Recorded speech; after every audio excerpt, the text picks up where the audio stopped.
On a coutume de dire que la fonction de président de la République mérite le respect. Bon, d'accord, mais il faudrait quand même que le titulaire du poste fasse un petit effort.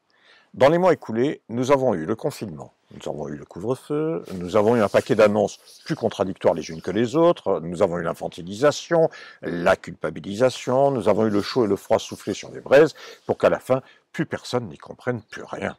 Bon, ça va aller, Emmanuel Macron. Franchement, là maintenant, on n'en peut plus. Parfois, c'est même tellement grossier qu'on ne peut s'empêcher d'en sourire. Mais qui sont donc vos conseillers? Jusqu'où oseront-ils aller? Il paraît que ces gens-là, ça ose tout, et que c'est même à ça qu'on les reconnaît, disait Michel Audiard dans une réplique célèbre. Il aurait pu ajouter, Audiard, fais gaffe Manu, avec eux, ton image en prend un sacré coup.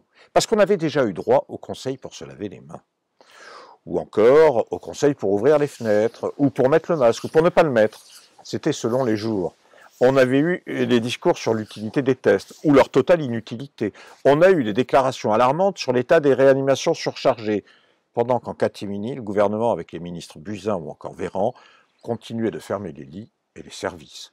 On croyait avoir eu la totale, eh bien non. Voilà qu'on découvre Emmanuel Macron, le président de la République, déguisé en Manu Janado devant son portable pour nous dire qu'il avait chopé le virus. Après tout, peut-être bien que toute cette mise en scène n'est faite que pour cacher les vrais sujets. Alors, sérieusement, revenons à l'essentiel en cette fin d'année, l'essentiel qui concerne l'année écoulée.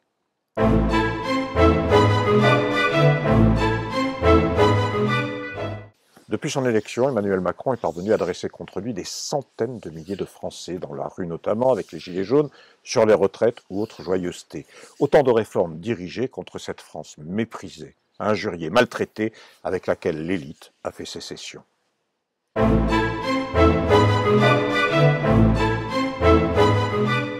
Pour la question morale, on a eu droit à un concentré explosif, Benalla et son coup de poing. On a eu De Rugy et ses écrevisses. On a eu Bayrou et son financement de parti. Ferrand et sa mutuelle, bref, j'en passe et des meilleurs.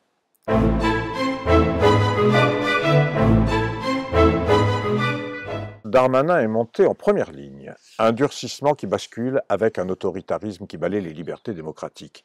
La dictature sanitaire en marche vers la dictature tout court peut-être. Tenez, ces jours-ci, le professeur Christian Péronne démis de ses fonctions de chef de service pour des propos qui auraient déplu.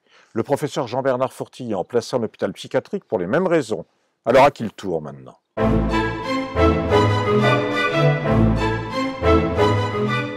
La police utilisée contre les Français, les tirs de LBD, les violences et la loi qui multiplie les fichiers sur des bases d'opinion politique, d'appartenance syndicale ou de croyances religieuses.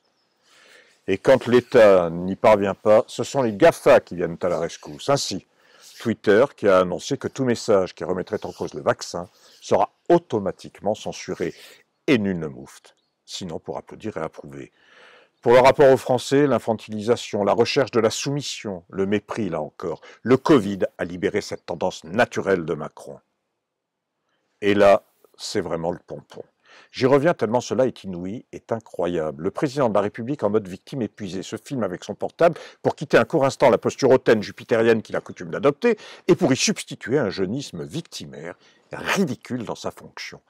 Je ne sais vraiment pas qui s'occupe de sa com, mais franchement les gars, encore un mot vous concernant. Vous lui rendez pas service au chef. Enfin, il est président de la République tout de même. Mitterrand pour son cancer, ou Chirac, et même Sarkozy ou Hollande pour des problèmes de santé, genre grippe sévère et fièvre, ne se sont pas donnés en spectacle comme Macron se met en scène. Bonjour, nous sommes vendredi et je voulais m'adresser à vous parce que, comme vous le savez, depuis hier matin, j'ai été testé positif à la Covid-19. Après avoir éprouvé de premiers symptômes, j'ai donc fait le test, et après avoir été positif, je me suis tout de suite isolé comme les règles sanitaires nous demandent de le faire.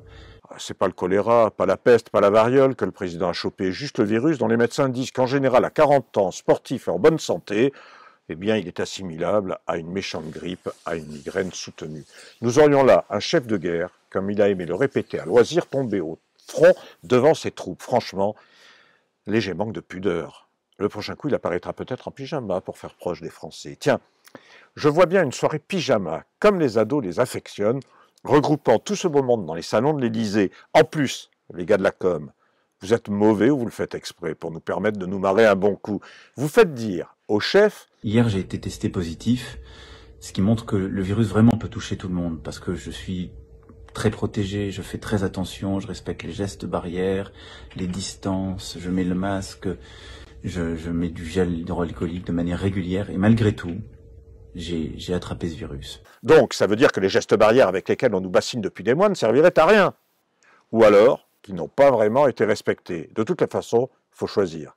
Et puis, comme geste barrière, se retrouver en bande autour d'une table, quelle que soit la hauteur de plafond, ce qui est interdit aux Français qui ne peuvent accéder au resto et qui ne savent pas vraiment quand la vie reprendra, eh bien, vous repasserez. Allez, c'est la période des vœux traditionnels. Alors, démocratie, liberté, égalité, fraternité, culture, laïcité, travail, salaire, emploi, activité, évidemment santé physique et psychique.